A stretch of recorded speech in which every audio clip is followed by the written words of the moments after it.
The Rio Grande Valley ground squirrel, found only in the Rio Grande Valley, gets its name from this unique region. It's also commonly called the Mexican ground squirrel.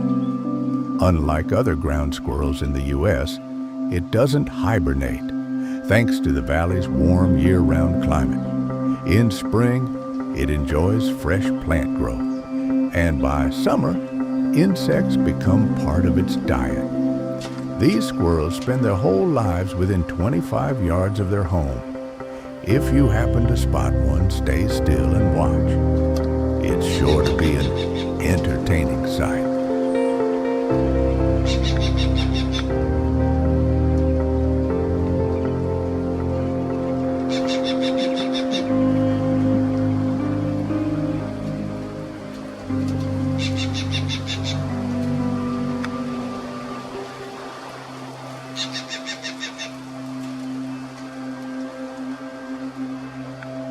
Ch-ch-ch.